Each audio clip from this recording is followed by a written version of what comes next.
Hello and welcome back to the Leinster Listen. I'm your host Mick Lennon and this is episode 20, the review of Leinster vs Connacht in the United Rugby Championship. The episode content today will be the overall opinion of the game, the analysis of the game events, URC positioning after this weekend, and then a discussion section on the Prop-ocalypse. Alright, so straight into it there, the score. If you want to slag me off again, my prediction was 12-31 to Leinster. And as I always say, thank God I'm not a betting man, because the actual score was 23-34. So, I wasn't too far off with the Leinster one. But yeah, look, don't trust me for any of the betting advice from this podcast anyway. But look, at the very least, I got the man of the match right, though, so that counts for something.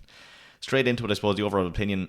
First half was an absolute delight of a match to watch. It was definitely great rugby. It was one for all those fans going there for that sold-out gig. With the new stand as well. So fantastic game to be after the first half for both sides. And have to hand it to Connacht, they had our number absolutely tracked on the scrums. Billy Bohan there was absolutely excellent, fair play to him. He's actually been called up to the Irish team too now because of all the injuries that were after happening. Frawley as well scored in the opening day of his new club on the new stand, so that is a big ouch for them. But look, we love to see it. A bit of squeaky bum time there throughout the second half. There was a period there where there was no tries, no penalties, and you didn't know which way it was going to go. And, you know, when it came to mauls close to our try line, we were very much afraid of that. But once again, our grit and determination sees us through to that. I think that's 10 in a row now, so that is absolutely perfect. We've become a very calm team in the high pressure scene, so that's what you want. Look, everyone last season was calling us out when we crashed out of the European Championship, saying, oh well, Leinster weren't being tested enough, they were going out and dominating teams, no, they didn't have anything to really test the high pressure zones. And now, okay, they're not even turning around that and saying now we're under pressure enough, now we're saying we're too under pressure. But look, it's great that we have this. It's great that we're able to say, you know, on all these games where it does look like we might not win it, we pull through at the end, and it's really standing to us. It's fantastic to see. Pressure makes diamonds, and we are shining. I suppose going into some of the aspects of that game, scrums were definitely better in the second half. The first half, just something wasn't clicking for us. We did win some crucial ones, though. We were getting the upper hand in the second half. Two of them actually led to tries there as well, so that's fantastic. Connacht scrum that led to the RG Snyman try as well. We had absolute dominance there. Unfortunately, we lost Jack Boyle very early on, and that was a huge loss. He's very badly injured. He had to get stretchered off. But when Cahir came on, he did very well, as well as Sparrow. Fantastic there. You know, the props that had to come on and really show up. Fair play to them. Lineouts there were excellent. We had a 94% success rate. We stole one of them. There was an overthrow, and we gathered that as well. We only lost one of our own ones as well. So look, nothing really special, I suppose, with the lineouts, but they were done very well, and that's all you want. Again, we aren't mauling as much from them, so it's really the ball coming down to the lineouts being thrown to the scrum half or to the 10 really quickly there. But I am pretty much convinced it's because of a very new front pack, and we're not probably looking very dominant in those maul plays. So look, anyway, it worked out well for us. The lineouts were done very well. Defence, again, much improved. Look, you cannot say that we haven't improved from La Rochelle. I think the only thing that really let us down there was the discipline. We had a couple of handling errors. We were giving away silly penalties. But look, Connacht already only managed three clean breaks there and only gained 246 metres in that entire game. Coupled with that, we had a 79% tackle success rate and we had 5 turnovers. Like, they are good stats. That's any team you're looking at that stats. That's very, very good level of play. The discipline, though, yeah, that's where we really messed up. Like 10 defence penalties there, 5 scrum offences as well. That kills us. When we're stopping them with their runs, and we're doing really good tackles, like 79% tackle success rate, and then we give away these penalties. And when you have the likes of Sam Gilbert on that team, and even Owane, who are fantastic at kicking those really deep penalties, you do not want that, and that just gives them the upper hand, especially when they come to their lineouts or their scrums. They were very dominant there. Jack Boyle unfortunately played one of the balls in the ground there. That caused their first try from a lineout maul. So that's the kind of problem we have with defence at the moment. But that's something we can play on Obviously, there's brand new players out there. A lot of the team cohesion has to come back again. We're losing players there, a few as well. So, look, all in all, probably not fantastic in terms of discipline, but the defense overall was pretty good. Attack, yeah, it was good. Probably could be better. I think we're a little bit one-dimensional currently. And look, I'll give it the benefit of the doubt. It's a very changed team this week. It's actually a very changed team week in, week out now with injuries. But look, we had 6 clean breaks. That was very good. Kicking was excellent for Harry Byrne. Fair play to him. Like, I know I keep saying this phrase, but you couldn't fault him. He played a blinder there. He got 100% kick rate as well, I believe. So, like, what else you need? 2 penalties, 4 conversions. Fair play to him. And that all matters, especially coupled with the attack play. And I think the places where we scored the most was the set pieces after tap and goals. Like, we're so clinical there. There was one of the 56-minute, where we do that kind of dummy forward play where the forwards move up, they jump back, move left, and then the scrum half will come up and really quickly play it out. So to kind of dummy that defence in the 5 meters out. Look, that's great. You want that, and we did it very well. So that attack style has worked for us. But look, not to forget Charlie Tector. He is his own offensive weapon. He's absolutely class. He was one of our clean breaks there, which resulted in a fantastic try. And look, obviously we need to improve things overall.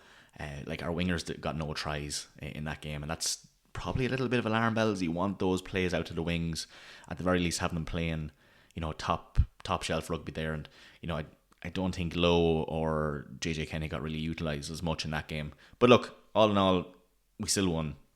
We still got four tries, so the bonus point there as well. We did a couple of the Sexton wraparound plays as well, so that attack play is obviously working for us. But I would like to see it go out to the wing a bit more. That was definitely a rare thing to see on Saturday. Going into some notable players there, look, Niall Smith, he did his job. It was a huge debut for him. It's quite tough going out there now, looking at our prop situation, and a debutant coming onto that game was massive. Fair play to him. I said on Reddit there as well, he didn't wow us with a performance, but look, he got the job done. Scrum when he went down once on his side, he defended very well, nearly got the score the opening try there as well himself. Look, a great debut for him. It's a big challenge to come up for that, and I'd say the stress levels were massive. So fair play to him. Charlie Tector there, man of the match. He's a weapon of mass destruction, lads. I'm so glad he's getting more game time. I really did miss him when he was kind of being left in the bench there for a long time. And the try he scored was just amazing. He has pace and he has power. And look, he's also only 23, so a huge career ahead of him. A fly half naturally there, and he's playing inside centre. Like, that is some dynamic stretch there. That's what you want. It's such a broad range of skills there. But it's also another player I'd be very afraid of losing if he was looking for that fly half desire. So yeah, look, we'll have to keep an eye on him, make sure he gets all those game times and gets those tries, and maybe he'll just want to stay in the inside centre.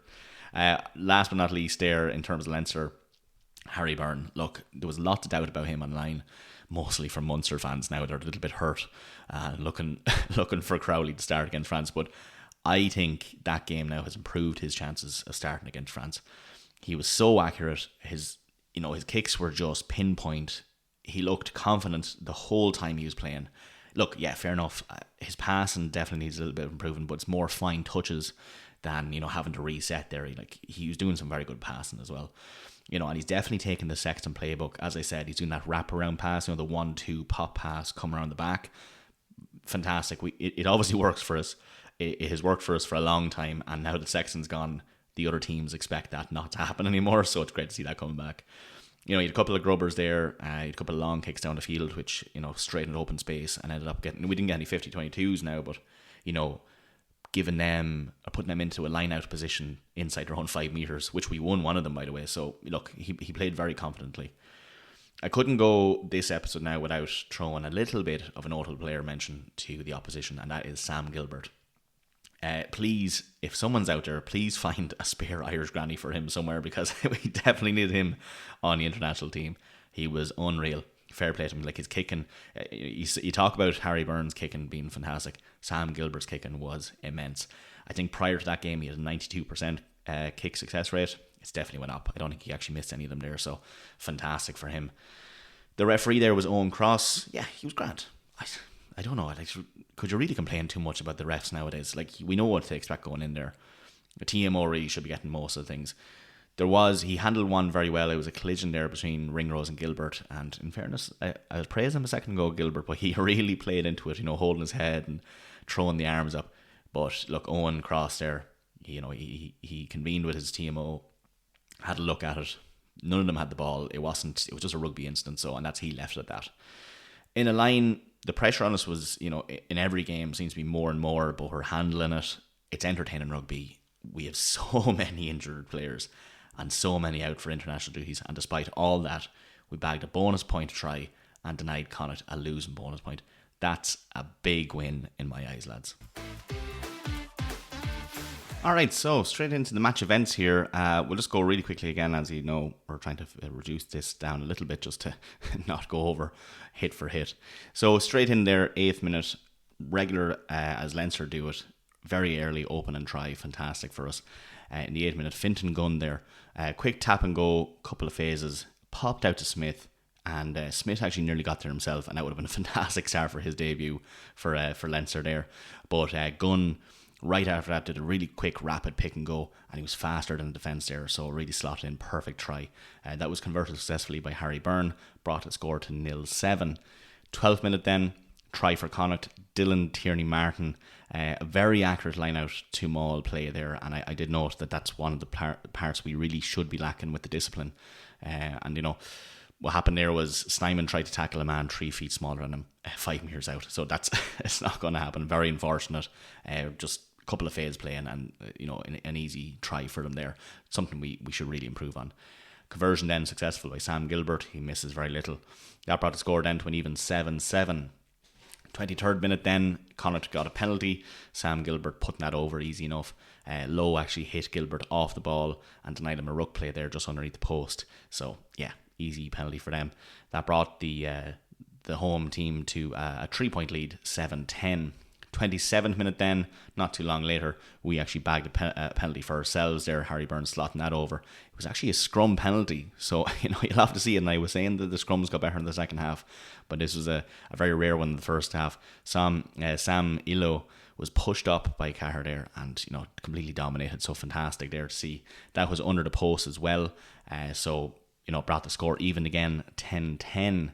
31st minute then, penalty again for Leinster. And it was an offside infringement right underneath the post as well, and Harry Byrne slotting that over. So that brought us back in front again, 13-10. 33rd minute, again, not having to wait too much for these penalties. It was just a flurry of them.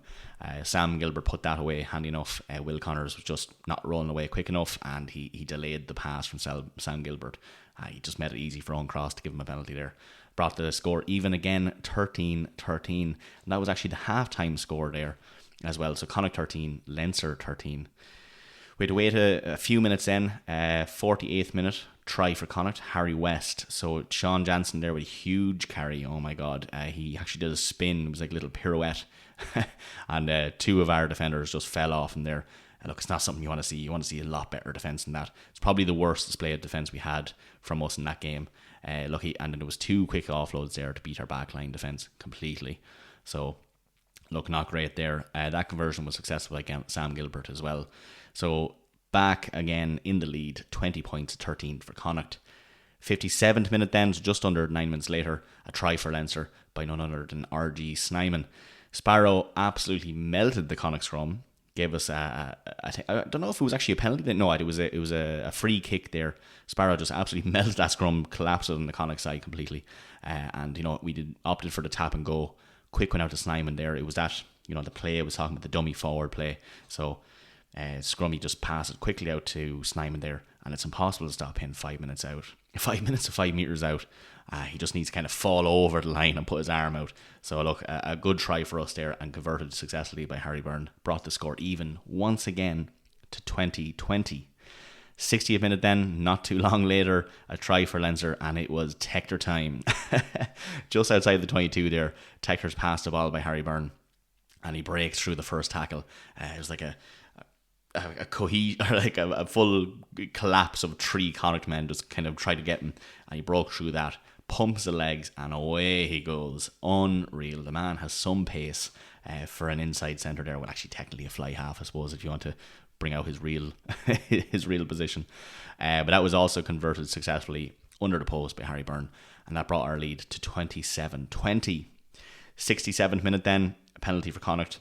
Look, Doris was just on the wrong side, didn't roll away, and this one actually wasn't an easy kick for him, but Sam Gilbert got that. He's just so good at kicking. I brought the score to 23-27. Didn't have to wait too long though. 70th minute try, Leinster. The man himself, Kieran Frawley, putting it in for his 2B club. Oh my God. Free kick from our scrum our scrum was being completely dominant. We got a free kick from that. Went for the tap and go again. Couple of phases there, and then Byrne gets the ball inside. Right, I'm going to go down the blind side. Dummies a pass for the first one. Kind of draws in that defender, and that split second decision by the two defenders just to kind of not know what's going on. So delays it there and then just pops it to Frawley, and there was a clear gap in front of Frawley. Perfect. 100% try there, and a nice tasty one to put against your 2B club coming down on the day they open up their new stand. Not great for them. That was converted successfully by Harry Byrne, and that brought the score to 23-34, and that was the full-time score. Connacht 23, Leinster 34. Man of the match there was Charlie Tector, and why was he the man of the match? Because it's Tector time. And that is just it. No, look, he apart from the try, he had a fantastic game. He was great in defence. He was never out of line. I think his discipline was fantastic. I don't think he got pinged in anything. So, look, definitely deserving there. Charlie Tector, fair play to him. All right, so where does that leave us in the URC table? We are now third. So that was, if you think about it, the last 3 games we had in the URC, we were very low down. I think we were 7th.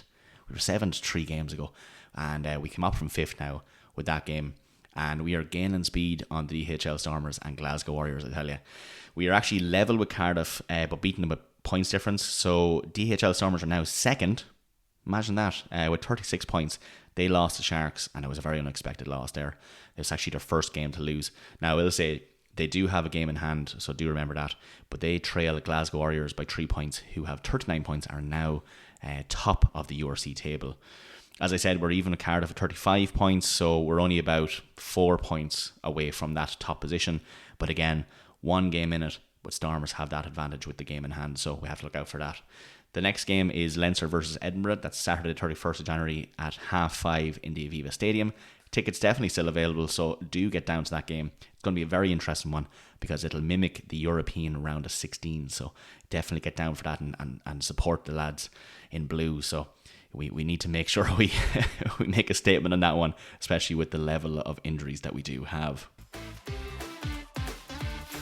So, discussion point, the Prop-ocalypse, as I'm calling it. Yeah, look, the prop situation currently in Leinster is just, oh my God, like, it's gone from DEFCON 3 to DEFCON 2 currently. I wouldn't say we haven't gone to DEFCON 1 yet. We haven't been saying to supporters, bring your boots, especially the heavier set ones, and say in the crowd, come on down and play if we need you. But we're not too far off that either. Yeah, so if you've seen the game, you would have noticed that Jack Boyle is now very poorly injured. He had to be stretchered off, so look, a very bad injury from that. He actually got kind of pushed up from one of the scrums and stood on his leg very poorly. I think it might be his knee injury, so look, not great. He was injured enough so much that he's been removed from the Irish training camp, and that has brought Billy Bohan up into that Irish training camp. So yeah, look, disaster for us. Another prop down. All we have now is Sparrow, Smith and Caher. They're our only men. That is absolutely terrifying. So just to go through who we're missing there, we're missing Porter, we're missing Paddy McCarthy, we're missing Tyke Furlong, who's actually nursing a little bit of an injury, but he'll be back for the Six Nations. And now we're missing Jack Boyle. Like, that is scary, lads. I think this has all happened because I laughed at Gloucester there playing a full-time mortgage advisor at hooker. Will Crane that time, it was very funny to see that. But look, we might have to do the same yet. We might have to do the same. In all seriousness though, we probably will most likely be giving Alex Usanov a call to come down to the training camp for Leinster because, we are in dire straits. We're in dire straits. He's only 20. He played 1 game against Zebre and he actually did decently enough. But look, he's very young. So probably they're trying to shield him a little bit from that. But he's definitely going to get the call up. Who else can we call on, lads? I don't know. Keane Healy, maybe. Yeah, Church. Maybe Church can come back out of retirement and help us out. Or look, Leo, if you're listening, I'll sub in if you need me. I played a prop for Guinness RFC there for one season. I'm probably grand for 1 or 2 matches. All right, so folks, I want to give 2 shout outs there to some of the fans listening in. Thanks a million for getting in touch. I don't know your actual name, but Chauncey Gardner 100 there on YouTube. He's picking Zach Ward and JJ Kenny possibly getting a move up into the full squad, depending on how well or how poorly the wingers do there. And, definitely a good call. I 100% can see it, and I'd love to see it. I'd love to see JJ Kenny moving out of Ireland's A and up into the actual Ireland squad. That would just be... It'd be the cherry on top of the cake for us. And if you imagine if he came on and scored a try, Jesus, what a start for him it would be. I do want to give another shout out to a man there called Mike Farrell, who is running a page called Rugby Breakfast Club as well. So fantastic for him. He's a great fan for us. He's always messaging in, and he's pipping Gary Ringrose there for the nap for the Six Nations highlight reel. I 100% can see that. It's great to see Ringrose back. Like, it's just... he probably didn't have the best performance there against Connacht, but having him back in the pitch, my God, it's so good. He's probably the most dynamic player on the pitch. He's always in at the action there. So look, I 100% agree there, Mike. I say he's going to be fantastic in the Six Nations, and every time he puts on that green jersey, he just gets like a plus in all of his stats. So it'd be great to see it. But yeah, thanks again, folks. And look, please do reach out. I love to get the comments. I love to see them, and I'll definitely give anyone else a shout out going forward. Going off from that, the Wolfhounds extended their winning spree today as well. I'll be doing a midweek episode for that as well. They are now 5 for 5 in the Celtic Challenge after beating Glasgow Warrior Women's today. So fantastic for them. As I said, I'll cover that in a midweek episode. If you haven't already, folks, please do follow us on social media. I'm on Reddit, Blue Sky, Threads, and obviously YouTube, as you might be listening here. But look, hope to see you at the game coming up there in the Aviva against Edinburgh. And as always, thanks for listening.